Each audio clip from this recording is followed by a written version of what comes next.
Nagsimula ang movie habang papauwi si Lee sa kanilang bahay, at pagka-uwi ay tinawag niya ang kanyang anak na si Swaya na isang zombie, at hinawakan lang niya ang ulo ni Swaya nang tangkain siya nitong kagatin, pagkatapos ay ipinakita ang isang nakaraan bago kumalat ang virus sa kanilang lungsod, at isa palang zookeeper si Lee, habang isang estudyante naman si Swaya na mahilig sa K-pop, at may alaga silang isang pusa na si Yoonghwa na nanonood ng balita sa TV ng mga nahawahan ng zombie virus. Birthday ni Swaya ng araw na iyon, at deadma lang si Yoonghwa dahil wala namang handang isda sa lamesa. Pagkatapos ay bigla nilang nakita na tila may nag-aaway sa labas, at inakala nila na naglalambingan lang ang mag-asawa nilang kapitbahay, at laking gulat nila nang biglang kinagat ng babae ang leeg ng lalaki. Kaya't nang lingunin sila ng babaeng zombie ay agad silang nagtago sa kanilang sofa, at pagkatapos ay inumpog dito ang salamin ng kanilang bahay hanggang sa mabasag, kaya't pinagalitan ito ni Lee at sinabing isang paninira na ang ginagawa mo, at tatawag na ako ng pulis, ngunit inipit niya ito ng sofa nang atakihin siya nito, pagkatapos ay agad na silang nagtatakbo sa labas ni Swaya upang makatakas, at sa daan ay nakita nila ang mga zombie na inaatake ang mga tao, at nakita din nila naging isang zombie na din ang isang asong chihuahua. Kaya't upang makaalis sila doon ay umarte sila at nagkunwaring mga zombie din sila, ngunit alam naman ng mga zombie na hindi sila talaga mga zombie, kaya't hinabol sila ng mga ito.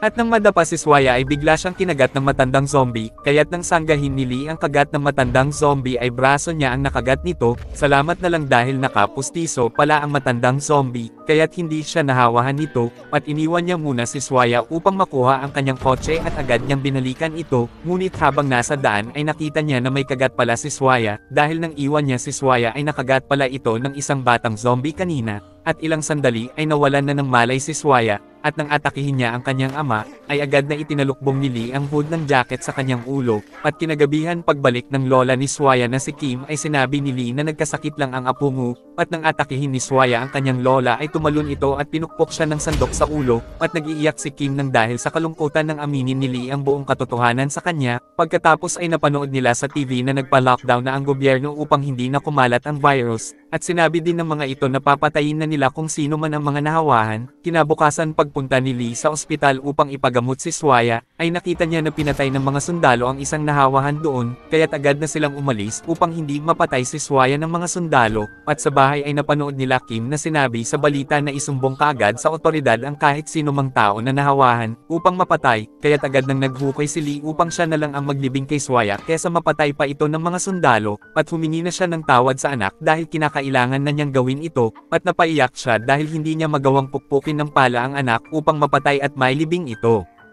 Kaya't nang si Kim na lang sana ang pupukpok ng pala ay nagtalo silang mag-ina, at niniyawan sila ni Yoonghwa dahil nakatakas na pala si Swaya, kaya't agad nilang hinanap si Swaya dahil baka atakihin na nito ang kanilang mga kapitbahay. At pagkatapos ay nakita nila ito sa kanilang bodega, kaya't napagtanto ni Lee na kaya pala nagpunta si Swaya sa bodega dahil nung bata pa ito ay naglalaro ito doon kasama ang kanyang ina. Ibig sabihin na may alaala pa din si Swaya bilang isang normal na tao, at biglang sumayaw si Swaya nang patugtugin niya ang kanta na pinapractice nito dati sa school, kaya't naisip nila Lee na hindi pa talaga ganap na isang zombie si Swaya. Pagkatapos ay napanood nila sa balita na nalaman na ng mga scientist na sinisira ng GIA virus ang soft tissues, kaya't ang instincts lang ng mga nahawahan ang nagiging parang mga zombie, at nananatili pa din ang kanilang mga alaala. Samantala ay ayaw kainin ni Swaya ang ginawang egg rice ni Kim, at ang gusto lang kainin nito ay ang karne ng baboy. Pagkatapos ay dumating ang kaibigan ni Lee na si Joe, at hinanap nito si Swaya, kaya't kahit na nagsinungaling pa sila Lee ay nakita ni Joe na naging isang zombie na si Swaya, kaya't agad na tinawagan ni Joe ang mga pulis, ngunit pinigilan at pinaliwanagan siya ni Lee na buhay pa din si Swaya, dahil may alaala pa din ito bilang isang normal na tao, at sinabi niya na maaari niyang matrain ito upang mapahina ang epekto ng virus, pero delikado siya sa ating lugar, at mas maganda na sumunod tayo sa ipinag-uutos ng ating gobyerno, at nang makumbinsi niya si Joe, sa wakas ay sinabi nito na tutulong na din ako na matrain si Swaya hanggang sa madiskubre na ang gamot para sa virus.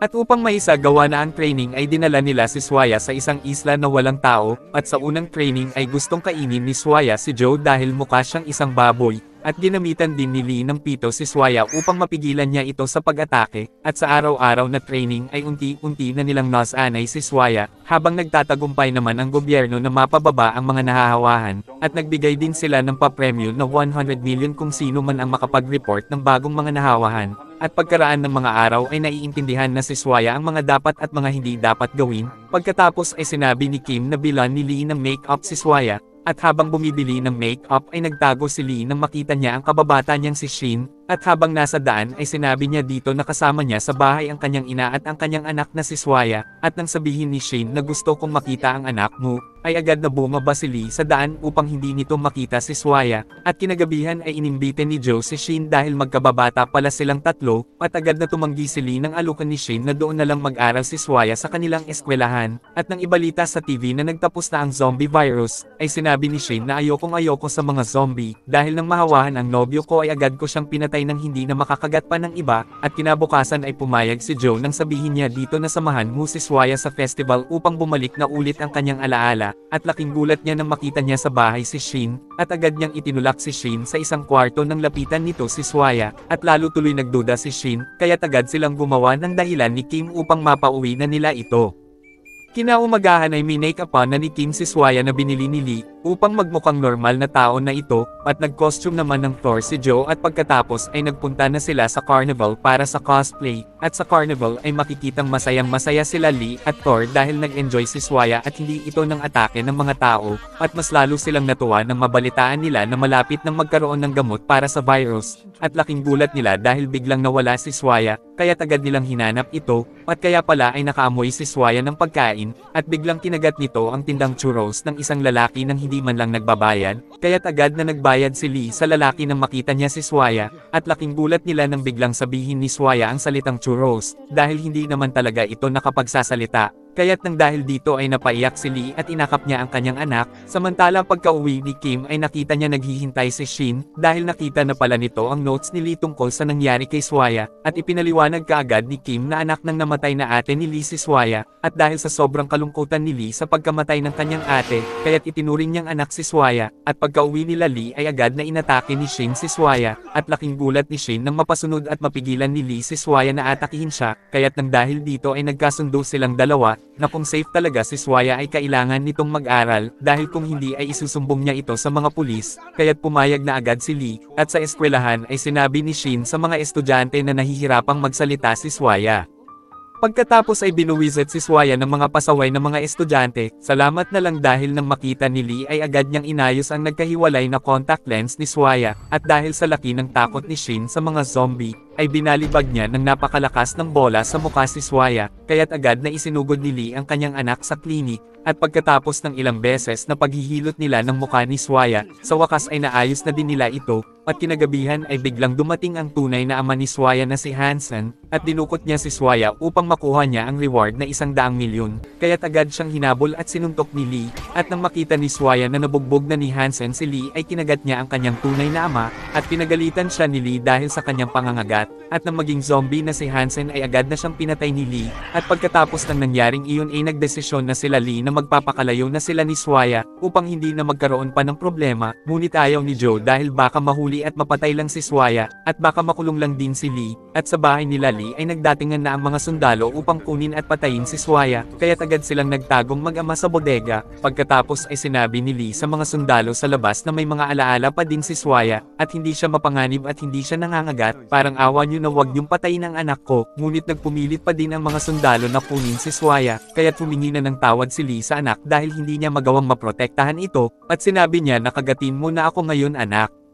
At nang tumanggi si Swaya ay sinabi niya na ito lang ang tanging paraan upang magkasama na tayo anak, kaya't kinagat na siya ni Swaya, at pagkapasok ng mga sundalo ay binaril na nila si Lee na nag-umpisa na maging isang zombie, at tumigil lang sila sa pagbaril nang makita nila na nag-iiyak si Swaya, at tinawag nitong papa si Lee. At pagkaraan ng ilang linggo ay nagising na si Swaya sa ospital, at laking tuwa nila Kim at Joe dahil gumaling na siya mula sa GIA virus, Pagkatapos ay dinala ni Kim si Swaya kay Lee na nakomatose sa isang kwarto, at nalaman ng mga scientist na ang antibodies ng GIA virus kay Lee ay siyang susi upang makagawa ng gamot, kaya't ang sariling antibodies din ni Lee ang maaaring makagamot sa kanya, at dahil paulit-ulit siyang nakagat ni Swaya, kaya't na-trigger tuloy ang isang immune response upang makagawa ng isang vaccine upang maging normal ulit si Swaya. Pagkatapos ay napaiyak si Swaya nang mabasa niya na sinabi ni Lee sa notebook na, magamot man si Swaya o hindi, ay siya pa din palagi ang anak ko, at magiging masaya kami magpakailanman. Pagkalipas ng ilang panahon ay naghihintay pa din sila na magising si Lee, pagkatapos ay plinay ni Shin kay Lee ang isang video kung saan ay sumasayaw si Swaya sa isang competition, at laking gulat ni Shin dahil biglang gumalaw ang isang daliri ni Lee, dahil naririnig pala ni Lee ang music na sinasayaw ni Swaya sa video. At dito na po nagtatapos ang ating movie. Mag-subscribe ka na po Lods para sa magagandang mga movie na katulad nito. Maraming salamat po sa iyong panunood at pagsuporta. Ingat po palagi Lods. God bless.